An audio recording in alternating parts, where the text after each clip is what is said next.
Soy el desamparo del corazón de aquel que pelea y no tiene voz. Soy la mano que te quiere ayudar. Sí. No, pero no le parece que le querían. Plantearon el tema de los medio ambiente financiero. Para poder, sí, ¿no? Esto para hacer Ya habíamos visto los tipos de mercado, los tipos de errores de las expectativas adaptables de las expectativas nacionales, y quedamos acá para comenzar a hablar, que es la última parte del tema 2.1, acerca de los activos o instrumentos financieros, es decir, la mercadería, entre comillas, que se transa en los mercados financieros. Esos instrumentos o activos financieros, recordarán ustedes, ya los tuvimos inicialmente, estaban representados por títulos valores, títulos negociables, que representaban ¿qué cosa? Derechos. ¿Sobre qué? Flujos de fondos futuros del emisor contra el emisor y a favor del tenedor. Bueno, podemos clasificar estos instrumentos activos financieros según distintos criterios. Según ya vimos dos grandes criterios y son los representativos del capital. Son entonces activos de instrumentos de participación en capital, y ahí hay dos grandes grupos, el más común de todos, las acciones ordinarias de empresas, de sociedades anónimas, y acciones preferidas también de sociedades anónimas. Las sociedades por acciones son las que cotizan en los mercados financieros. En los mercados, en este caso, recordamos que los mercados eran cuatro grandes mercados. Uno de ellos era el mercado de valores, que era precisamente donde se transan los activos financieros. Y el otro gran conjunto son los instrumentos de deuda, que pueden ser o privadas, o sea, emitidos por entes privados, y ahí vamos a señalar básicamente dos en la Argentina: los cheques de pago diferido, que es un instrumento relativamente nuevo, debe tener unos 10 o 12 años, que es como un cheque, nada más que no se paga en el momento, como en el cheque común, que es una orden de pago pura y simple para ser presentada al momento, pagada en el momento de su presentación, sino que esto se emite para ser pagado en un plazo determinado hasta un año. Bueno, las empresas que reciben de sus clientes cheques de pago diferido en pago de sus ventas, y que los van a cobrar en el futuro, dentro de ese año de plazo, pueden descontar esos cheques de pago en las bolsas, en los mercados de valores, y hacerse del efectivo. Una operación de descuento, como se hace también en el banco, como descuento de documentos o de cheques. Y lo otro es emitir obligaciones, títulos de la deuda por parte de empresas, que en la Argentina se llaman obligaciones negociables. Un título que emite una empresa y que los inversores pueden comprar para luego recuperar el dinero a través del mecanismo de amortización que tenga ese título, con la renta, o sea, los intereses, los rendimientos que esté contemplado en el programa de emisión. Por lo tanto, es un préstamo que le hace el inversor a la empresa a cambio de ese título, que es una obligación negociable. Y también hay deudas públicas, activos financieros que representan instrumentos de deuda ya no privada de empresas, sino pública, o sea, del Estado. El Estado nacional, los Estados provinciales e incluso los Estados municipales. Bueno, las principales, hay muchísimos, de hecho hay muchísimos. Yo acá les señalo 4 títulos de ejemplo: las letras de tesorería del gobierno, conocidas como LETES, que son de corto plazo; los bonos del gobierno, que son de más largo plazo, superior al año. Puse un ejemplo: Bonar, que es el título que en este nacional acaba de hacer una licitación la semana pasada del orden de los 4.700 millones de pesos, que fue suscrita íntegramente, superando incluso, la idea era tomar 3.000 millones y recibió más ofertas y tomó el total de 4.700 millones, y que hay distintos plazos, hay algunos a 2016 y 2017. Luego, las ya conocidas por ustedes, las letras del Banco Central, LETES, y las notas del Banco Central, las NOVAC, que también son de largo plazo, de corto plazo. Bueno, y después hay una cantidad de títulos que ha emitido el Gobierno Nacional, las provincias. Hay provincias que han emitido, por ejemplo, Salta, Mendoza, Neuquén, Río Negro, que son provincias productoras de hidrocarburos. Hace muchos años ya que vienen emitiendo títulos de la deuda pública con garantía de las regalías hidrocarburíferas. La provincia de Buenos Aires tiene emitido títulos, Chaco, Formosa, y algunos municipios, por ejemplo, de la ciudad autónoma de Buenos Aires y algunos otros de otras provincias. O sea que ahí hay un gran surgido, digamos.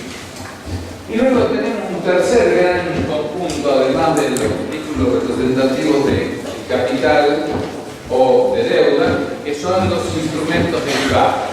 Los instrumentos derivados son fruto de la innovación tecnológica en materia financiera que han surgido en las últimas décadas y que constituyen hoy por hoy el mayor volumen de mercado en el mundo. Los derivados son títulos que, como su nombre lo indica, derivan de otros y que tienen por detrás lo que se llama un activo subyacente. Esto lo vamos a estudiar en detalle en la unidad próxima, cuando estudiemos el mercado de capitales. Esto es simplemente un anticipo conceptual, digamos. Ese derivado, entonces, deriva de otros y hay algunos tipos especiales de derivados, que son los contratos de forward, los futuros, las opciones, los swaps, son los principales tipos de derivados. Bien. Sí. Creo que tiene está dando la pila, ¿no? La pila. A la pila. No tengo. Así que esperar un poco. Bien. Entonces, ya hemos visto los mercados, sus distintas características y clasificación, y hemos visto la mercadería, digamos, los instrumentos financieros que se negocian en los mercados. Y también hemos visto los participantes. ¿Sí? Pues esto, acá para terminar, vamos a señalar las características relevantes de estas últimas 3 o 4 décadas de los mercados financieros en el mundo y cuáles son los procesos que han caracterizado a los mercados en este último tiempo, que han producido una enorme revolución, digamos, en las finanzas internacionales. El primer tema es el proceso de globalización. Este tema lo vamos a ver enseguida, así que lo dejamos, por eso decía todo el punto siguiente de la unidad. El segundo es la volatilidad. O sea, los mercados están cada vez más caracterizados por no mantenerse un cierto grado de estabilidad, ¿sí?, en sus precios, sino en que esos precios cambian bastante abruptamente, tanto hacia arriba como hacia abajo. Eso es lo que se conoce como volatilidad, y cuando estudiemos particularmente bonos, la unidad 5, vamos a estudiar cómo medir esa volatilidad, que es un indicador del riesgo, un indicador que da del riesgo de los activos financieros. ¿Por qué? Porque yo no tengo la seguridad, tengo muy poca seguridad de qué va a pasar con el precio de los activos, y entonces no sé si eso, mi compra o mi venta, que fue beneficiosa, o que yo supuse iba a ser beneficiosa cuando la hice, si esos precios se van a mantener o van a cambiar rotundamente, y puede ser que lo que es un buen negocio termine no siendo.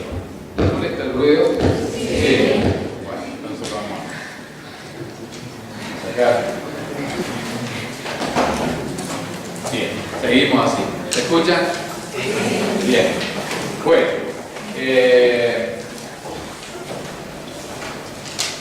Decía yo que esa innovación, las innovaciones, uno de cuyos principales ejemplos precisamente es el tercer grupo que he citado antes, de los derivados, viene a tratar de dar respuesta a estas cuestiones que están señaladas ahí, que son las características que han tenido los mercados en estos últimos 3 o 4 décadas. Esa volatilidad que acabo de hablar, los avances en las tecnologías de la información y las comunicaciones que permiten, ¿no es cierto?, hoy estar interconectados instantáneamente con cualquier lugar del mundo, cosa que antes no era posible. La gran competencia que se incrementa permanentemente entre los intermediarios financieros, cada vez hay más intermediarios financieros y al haber más aumenta la competencia, a pesar de los procesos también de concentración. Después vamos a ver algunas cifras en el tema siguiente que muestran cómo algunos de estos grandes intermediarios financieros tienen posiciones dominantes del mercado, pero así todo, la competencia va increciendo. El mayor entrenamiento y sofisticación de los operadores, o sea, de quienes operan en el mercado, que no necesariamente son los inversores, sino que los inversores, podemos ser cualquiera de nosotros, que no sabemos, pero tenemos dinero para invertir, recurrimos a personas cada vez más calificadas, que en el futuro serán ustedes, los que tendrán esta calificación para asesorar a inversores, y eso requiere competencias importantes, actualizadas, sofisticadas, manejo de herramientas, algunas de las cuales nosotros en este curso vamos a mostrar y ustedes van a conocer, y de incluso sistemas computacionales, aprovechando justamente el progreso en la tecnología de información y computación, que hace que esto ya haya dejado de ser un negocio simplemente de olfato, como quizás un siglo podría ser, ¿no es cierto?, 50 años atrás, en donde quienes operaban en el mercado lo que tenían olfato a los negocios. Esto se ha sofisticado mucho y hoy hay mucha tecnología, no solo tecnología dura, sino tecnología blanda y conocimientos financieros necesarios para poder operar con éxito en el mercado.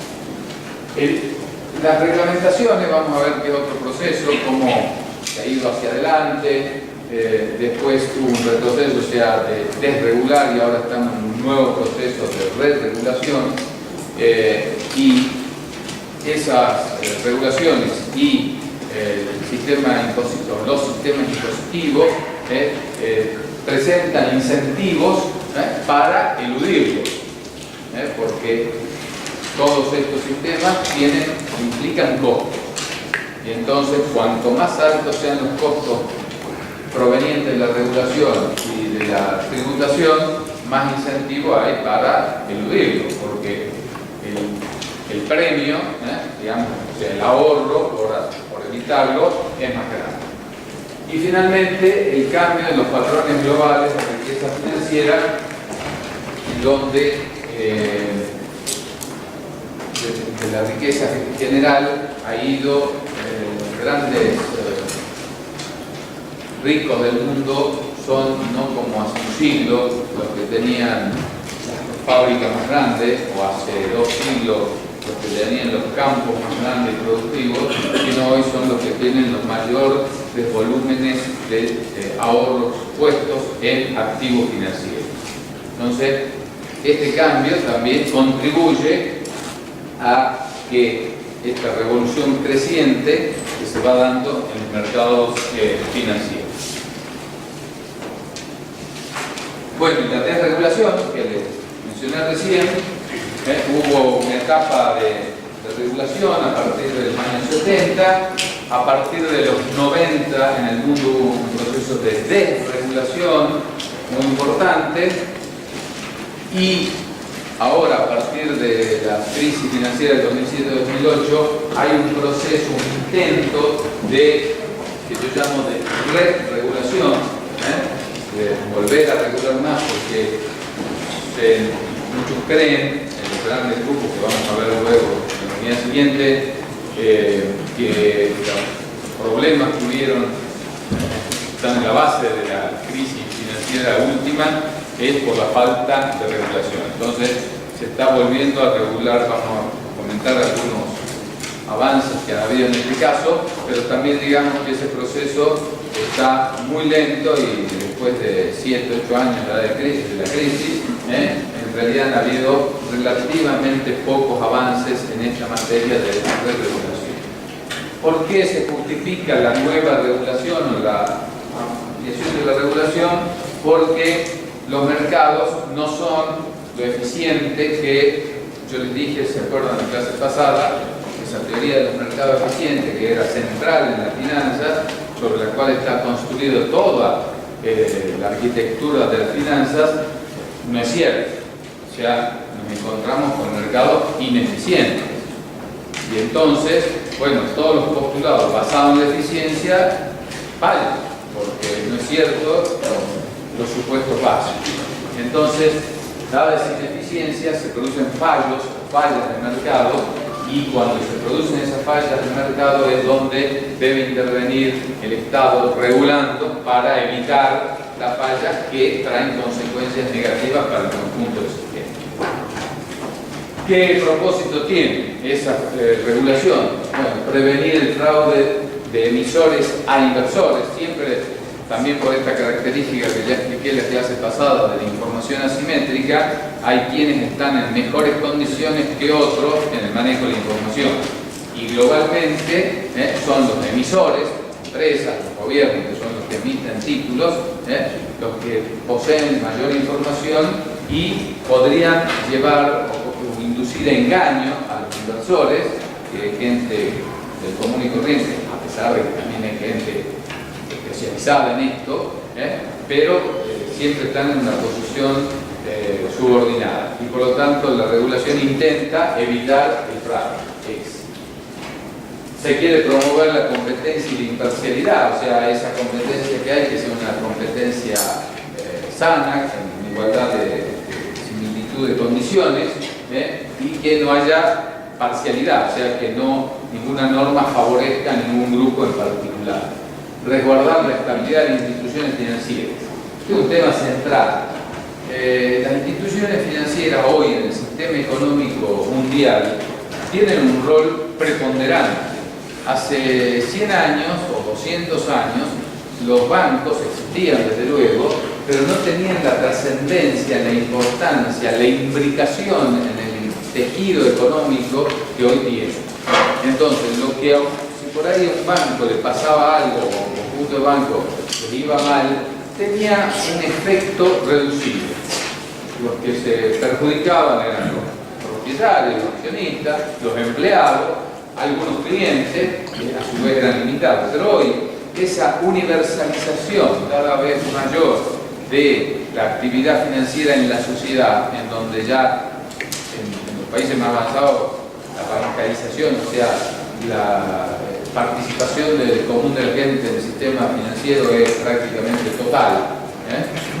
Cuando hay problemas en las entidades financieras, esos problemas repercuten significativamente ya no en los dueños y empleados y en cuantos clientes, sino en parte importante de la población. Nosotros ya lo hemos vivido en nuestro país en el año de la crisis del 2001, ¿no es cierto? Y ahora lo estuvo viviendo Europa, con la crisis, particularmente Europa, con esta crisis última, en donde, y dentro de Europa, particularmente Grecia, y España, e Irlanda, que han sido los más afectados, en donde los problemas de los bancos no terminan siendo un problema de los bancos, sino que pasa a ser un problema del común de la sociedad. Fíjense que incluso en Estados Unidos, siguiendo un criterio que era propio de la situación anterior, el secretario del Tesoro, Garner, en ese momento, en 2007, 2008, cuando Lehman Brothers, el banco de inversión, presenta la quiebra, siguiendo el concepto tradicional, dijo, bueno, que quiebre, porque en realidad en el sistema capitalista se va produciendo permanentemente cantidad de depuración de los operadores empresarios a través del proceso de quiebra, y así se va limpiando el mercado y surgen nuevos. Este es un proceso natural de funcionamiento del sistema capitalista.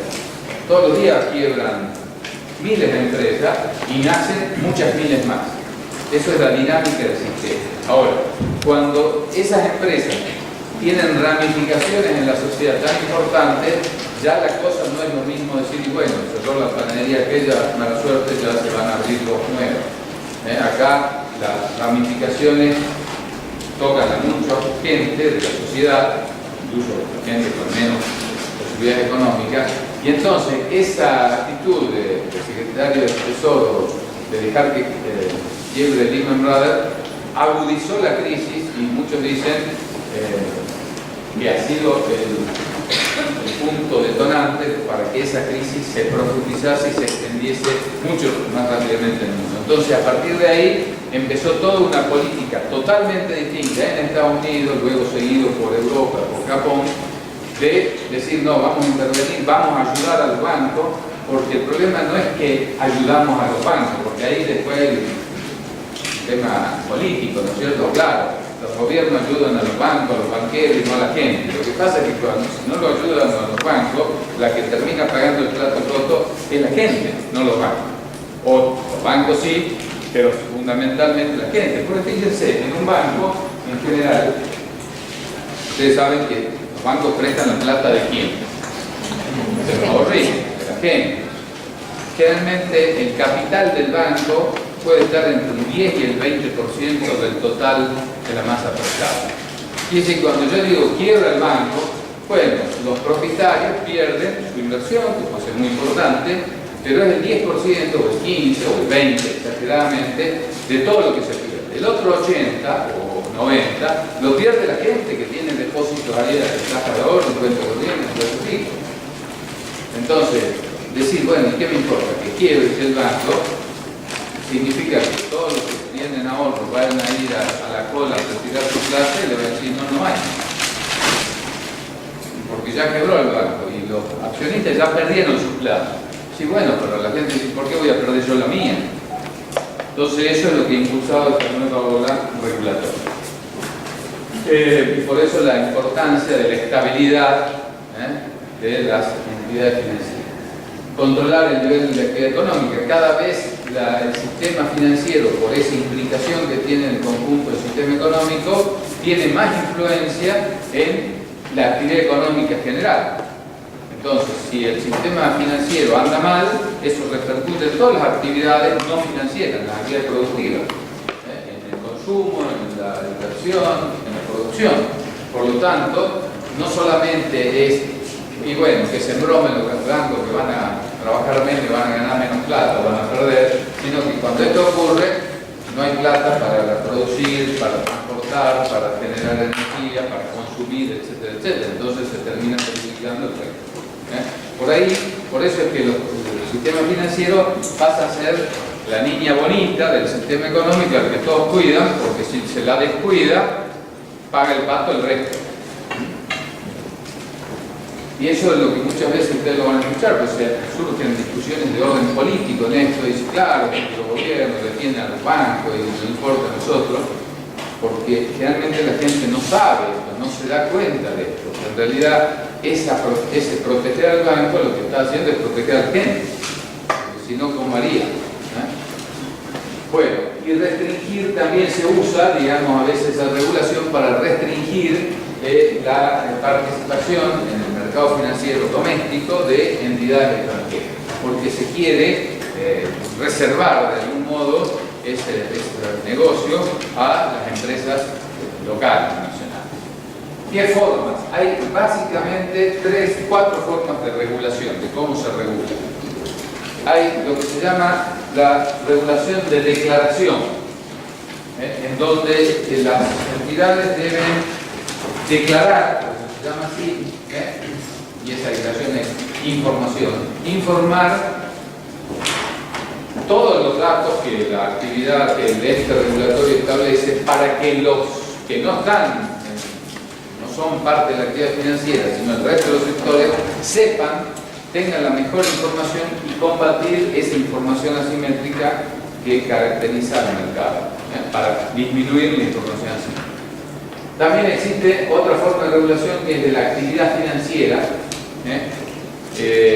La gente que está en las actividades económicas, no solo los bancos, también las empresas que emiten activos financieros en los mercados y bolsas de valores, porque estar adentro, tienen información, ¿no es cierto?, confidencial, es información privada que habíamos mencionado en la clase anterior, y entonces lo que la regulación hace es prohibirle a quien, dada su posición, tiene acceso a información que no es conocida por el resto, a que hagan uso de esa información para operar en el mercado. Entonces, yo ya les comenté, está prohibido a quien trabajando en alguna de estas entidades haga uso de esa información, porque va a ir para sacar una ventaja en desmedro de la gente que no tiene esa información. Entonces, las regulaciones castigan muy seriamente a quienes hacen uso de esta información privilegiada, y en los países centrales mucho más, además se castiga con penas de cárcel efectivas, la gente va presa. Bueno, hay una vieja película, pero muy interesante, por ahí la pueden ver en un fin de semana, ahora que uno puede ver sin ir al cine, buscando en YouTube, ¿no es cierto?, que se llama Wall Street,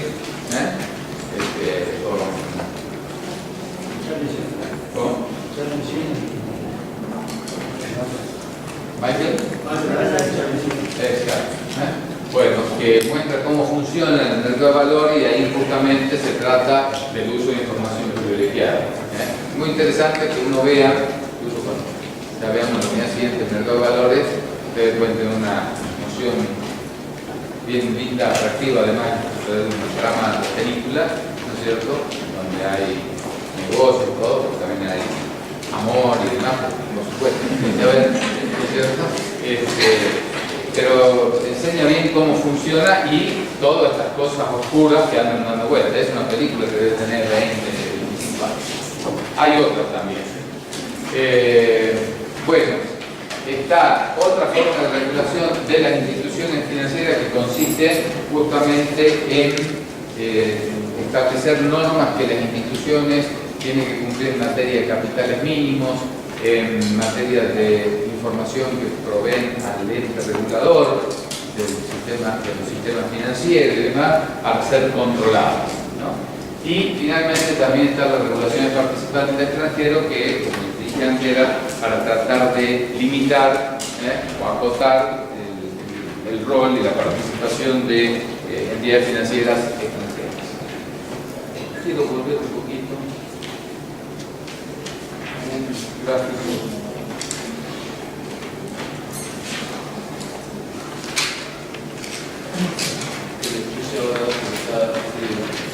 Bueno, dos gráficos. Son los mercados que habíamos visto, el sistema financiero integrado por 4 mercados, y simplemente para rescatar el punto central que tiene lo que ya habíamos hablado, la INE, la tasa de interés. Está en el centro de todos los mercados financieros, como para que tengamos. Bueno, esto que agregué, que implica justamente esta importancia y trascendencia que tienen los sistemas financieros, el desarrollo financiero, el crecimiento y desarrollo económico, la relación entre el desarrollo financiero y el desarrollo económico. Y acá hay dos conceptos: profundidad y estructura financiera. Se entiende por profundidad la relación o proporción que hay entre los activos financieros totales que tienen las entidades financieras, masas en conjunto en la economía, en relación al producto bruto. Cuanto más alta es la proporción, hay más profundidad financiera. O sea, quiere decir que el sistema financiero está más metido en el sistema económico global y tiene más repercusiones en lo que le pasa al sistema financiero, al sistema económico general, cuando le pase algo al sistema financiero. está asociado también con mayores niveles de productividad y de renta per cápita. ¿Por qué? Porque el sistema financiero, al ser este facilitador de los flujos de dinero, ¿no es cierto?, entre las unidades superavitarias y las unidades deficitarias, que sobra plata, o sea, tienen ahorro, y los que necesitan plata para invertir, hace que se puedan aprovechar mejor la oportunidad de inversión, que no haya dinero ocioso en el sistema, y por lo tanto eso aumenta la producción, y si aumenta la producción y la población es la misma, aumenta la renta per cápita. El otro concepto es el de estructura financiera, también más avanzada, que significa el desplazamiento del capital de bancos e intermediarios no financieros, IFNB, y de ambos hacia los mercados de valores. Lo original en el sistema financiero, lo primero que nacieron son los bancos, digamos, como importancia. Después aparecieron esto que llamamos entidades financieras no bancarias, ¿sí? IFNB, y en realidad esto podemos decir que conoció acá los mercados de valores, ¿sí?, en el tiempo, ¿no? Pero digamos, todo el grueso de la operatoria estuvo acá. Esto después se desplazó a otras entidades financieras no bancarias. ¿Cuáles? ¿Ustedes conocen alguna entidad financiera no bancaria o no? Son pocos observadores. Esta calle está llena. Efectivo ya, planta ya, cash, no sé cómo más se llama. Todas esas que están acá entre la Real y el Balcarce, en el Cochea, todas esas entidades financieras no son bancos, pero son entidades financieras, las mutuales, esos que aparecen. Después vamos a ver eso que ustedes miran en el diario, dice préstamo en el acto, en efectivo, traiga su documento, qué sé yo. Esos también son entidades financieras, no son bancos. Esas son las que yo llamo, incluso otras que ni siquiera dice, alguna dice préstamo ya local 4, galería, no sé qué. Y otra dice préstamo y tiene un número de celular. Esas son las cuevas financieras virtuales. Ni siquiera existen físicamente, no hay un escritorio, donde uno va. Ustedes llaman por teléfono y dicen, necesito 5.000 pesos. Bueno, ¿dónde está? En tal parte. Bueno, esto se devuelve de tal forma, ¿no? Después vamos a comentar los intereses cuando veamos el tema de financiación. Nosotros hacemos un trabajo de investigación desde hace 4 o 5 años sobre ese tema, precisamente acá en San Pedro de Jujuy. Y bueno, viene un tipo en una moto o a pie o una señorita, no importa, y si usted que quería 5.000 pesos, a ver el documento, bueno, arregla una tarjeta de crédito o no sé qué, bueno, tiene una carta, toma los 5.000, chao, se paga, qué sé yo, una vez por semana 200 pesos o una vez por día. ¿Y dónde van a pagar? No, yo vengo a cobrar todos los días, paso y te cobro. Bueno, esas son las entidades financieras no bancarias. Hay muchos tipos, desde esos grandes locales que tenemos acá hasta eso. Entonces hay mucho negocio, digamos, financiero que hoy está canalizado hacia acá. Y eso significa una mayor también una estructura financiera más avanzada, porque ya no está contenida solo los bancos. Pero a su vez, el ideal es que en realidad eso después pase a los mercados, a las bolsas, a los mercados de valores, que sí ya son instituciones de nuevo formales, igual que los bancos, mucho más formales que estos otros. Bueno, se supone que un proceso de desarrollo financiero hace, bueno, nosotros estamos hasta acá, en la Argentina esto es mínimo, ¿sí? En otros países no, el volumen de mercado es muy grande.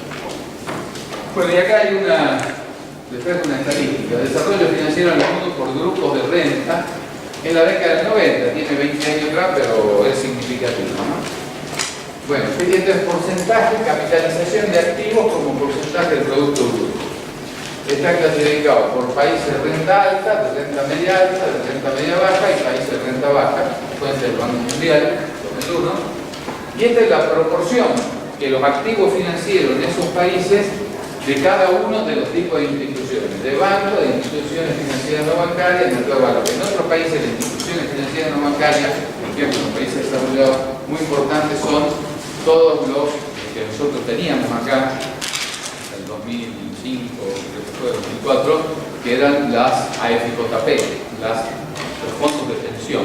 Acá se llaman AFJP, en el mundo se conocen como fondos de pensión, que son los ahorros de los trabajadores para su jubilación. Esos son miles de billones de dólares en el mundo. Y eso no lo administran los bancos, lo administran esas entidades financieras no bancarias. Tienen un enorme poder porque manejan millonadas de pesos y todos los meses la gente aporta su sueldo y todos los meses se estresa. O sea, ese es un tema muy importante. Las mutuales también.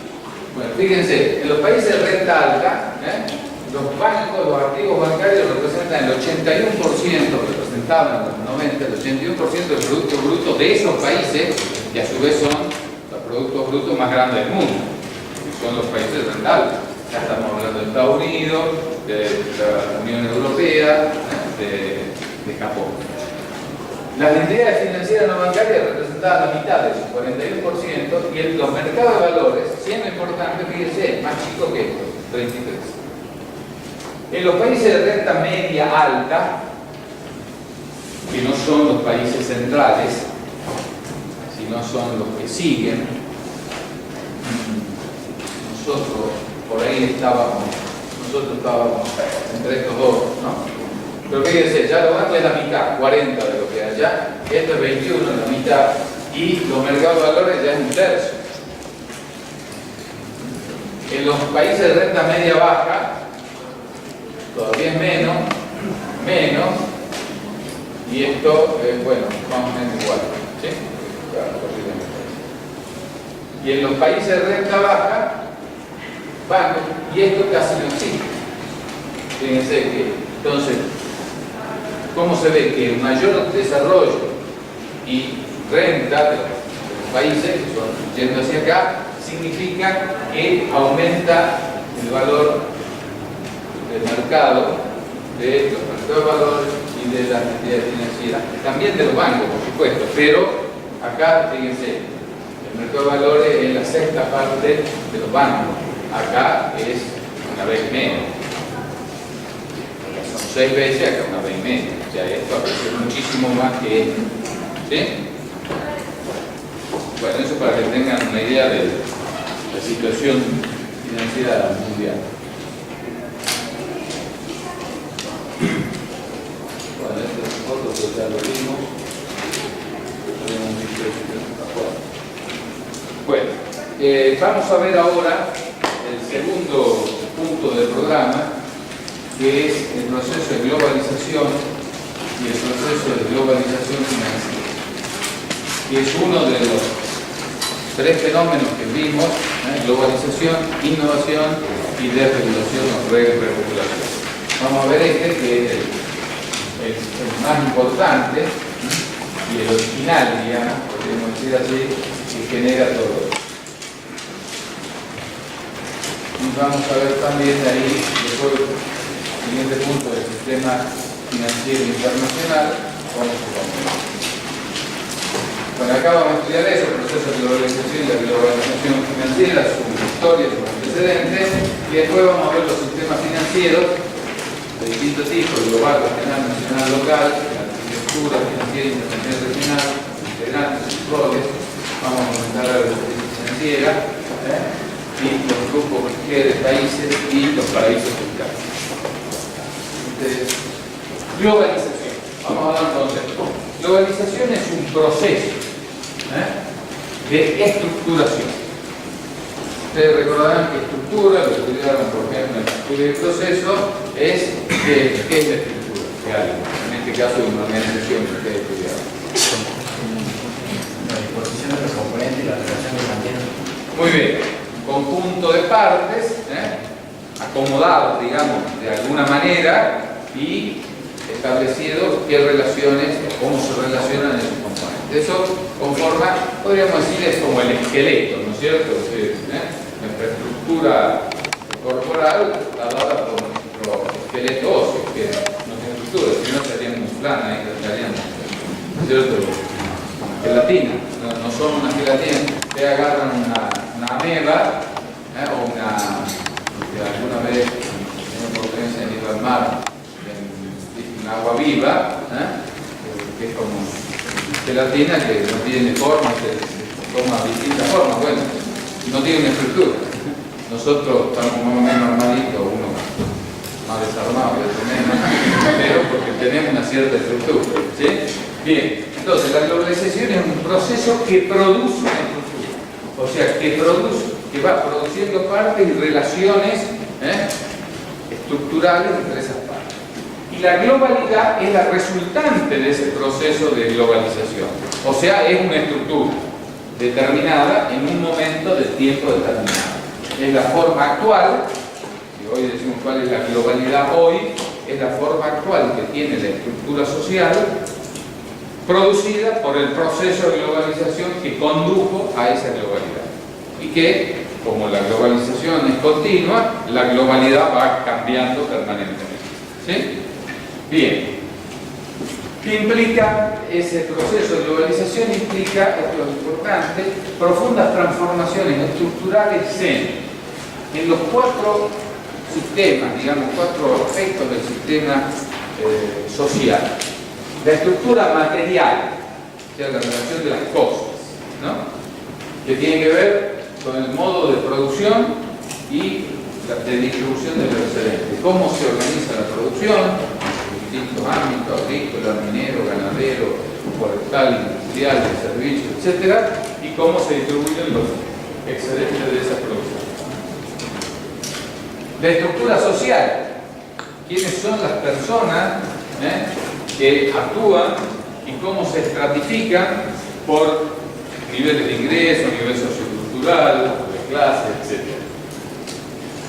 La globalización también implica modificación en el sistema social de dominación, o sea, cómo se estructura el Estado, los sistemas políticos que conducen a la conformación del Estado, y también tiene una profunda incidencia en el mundo sociocultural. O sea que cuando uno habla de la globalización no es solamente una cuestión económica o financiera, tiene implicancias profundísimas en todos los aspectos, y fíjense que la más importante, y no porque esté al final, es la menos, es la más importante de la sociocultural, porque significa normas, valores, costumbres, ideologías, cosmovisiones, pautas culturales. Esto que se transmite a través de los medios de comunicación y demás, y que va conformando las formas de ser, de actuar de los distintos pueblos, en donde pueblos totalmente distintos, con historias distintas, con formaciones distintas, con tradiciones distintas, terminan actuando en algunos aspectos igual. Por ejemplo, a ver, claro que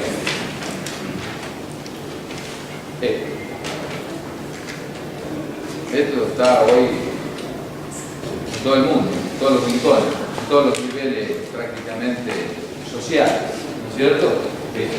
Y esto es un ejemplo del fruto de la globalización. Hace 30 años, ninguno se le ocurría, algunos sí estaban en el tema, pero pensar en él.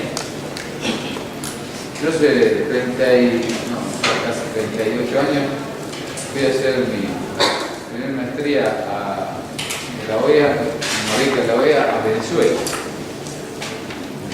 Viví ahí un año. Yo, para hablar por teléfono con mi papá, primero no tenía un teléfono en mi casa. Teléfono fijo, no había. Mi papá pidió el teléfono y después de 19 años nos pusieron la línea de teléfono. Mi papá se murió antes que con el teléfono, ¿no? Y yo, para hablar por teléfono, combinábamos, porque era carísimo, combinábamos por carta, ¿no?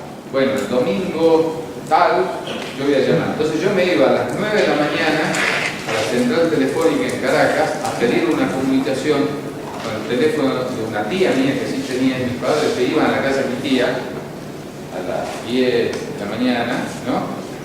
Y se pasaban todo el día ahí, porque nunca se sabía a qué hora iba a salir la comunicación.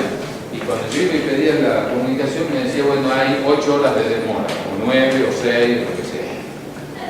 Pero además yo no me podía ir, bueno, me voy a pasear y vuelvo. No, porque le decía así, por ahí salía a la media hora. Yo tenía que sentarme en el banquito a las 9 de la mañana y esperar. Y a veces llegaba a las 9 de la noche y yo estaba sentado al banquito y no salía la comunicación. Y mi papá estaba de visita en la casa de mi tía desde las 9 de la mañana a las 9 de la noche esperando que salga la comunicación. Y a veces salía en algún momento, a veces última hora, a veces temprano y a veces no salía. Bueno, entonces si a mí en ese momento me decían que yo iba a poder andar por la calle y hablar por el teléfono con mi papá estando yo aquí y allá, me hubiese dicho, eso es un sueño. Bueno, hoy esto nos permite hacer eso y esto es fruto del proceso de globalización y que ha conformado pautas culturales, valores, cosmovisiones distintas y tiene impacto en todos los grupos. ¿Entienden? Eso es la globalización. O sea, la globalización es un proceso muy complejo que abarca todos los aspectos de la vida social, todos. Pero, además, ahora les voy a mostrar unos cuantos filminas muy rápidamente, porque muchas veces dicen, sí, porque ahora la globalización y le echan la culpa de todos los males que tiene la globalización como si fuese algo que empezó ahora hace 10 años, 20 años, 30 años. No, la globalización existe desde que el ser humano existe en la Tierra. No es un fenómeno nuevo. Yo digo que es desde que el primer humano, el Homo sapiens sapiens, la famosa Lucy, comenzó la migración desde el África Central, empezó a ir por el Medio Oriente, hacia la estepa rusa, hacia la India, después hacia Europa, y qué sé yo. Ese fue el comienzo del proceso global, porque fue extendiendo y fue generando todas esas cuestiones que le acabo de señalar antes. Bueno, nosotros vamos, ahora les voy a mostrar rápidamente en mapas de distintos tiempos, de 5.000 años, de los distintos imperios que han habido en el mundo, de algunos. ¿Y que hacían qué? ¿Qué hacía un imperio? Se expandía, conquistaba a otros pueblos, le imponía su cultura, sus normas, sus dioses, su creencia, su moneda o su forma de hacer comercio, de producir, y eso era el proceso de globalización. Que después se expandían, después se achicaban, después venía otro y demás. O sea que no es un fenómeno nuevo. Por ejemplo, en la China, ¿no? En la China tenemos las distintas dinastías, cómo se han ido expandiendo, ahí hay uno que se mueve, el medio arriba. Esto es simplemente ilustrativo, ¿no? Y fíjense, la China, partiendo acá de Pekín, Beijing, estas eran las rutas comerciales chinas, antes del descubrimiento de América. O sea, China comerciaba con todo lo que es el sudeste asiático, con la India, el oeste del África y la península arábiga. Es más, yo por ahí se lo puse, esta era una foto del viaje de Zheng He, que era un famoso emperador de la dinastía Ming, que fue uno de los más importantes, de 1300 a 1600, la dinastía, o sea, estamos hablando bastante tiempo, un siglo antes del descubrimiento de América. Y es más, hay un mapa hecho de unos chinos que demostraría, no está totalmente probado, que los chinos habían llegado a América un siglo antes que Colón. ¿Por qué? ¿No? Bueno, muchos otros, acá hay más, incluso no solamente llegaban acá, sino que después pasaban en el Mediterráneo, y distintos imperios. Esto es simplemente para que vean esa...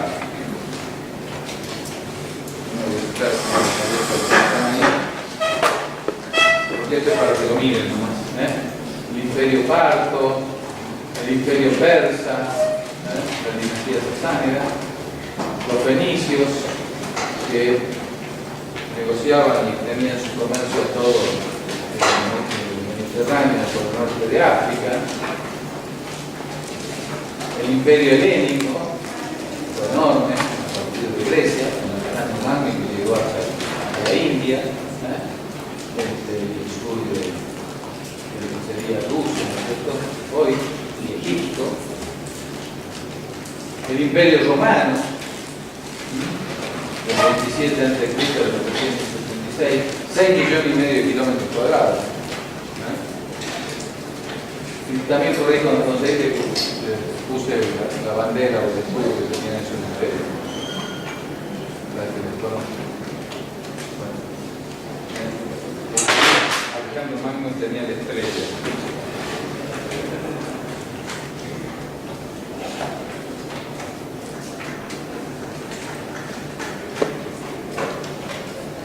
Imperio Romano, Bizancio, Constantinopla, el Imperio Bizantino, 717. Bueno, ahí esto va mostrando cómo fue creciendo. Empieza a extenderse. Y es un proceso de globalización de cada uno de esos imperios.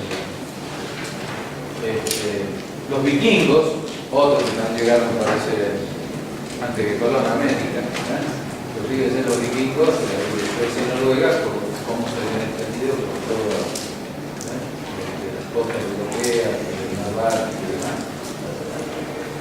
El imperio mongol toma todo lo que era China y todo el centro, todo China y hasta Rusia,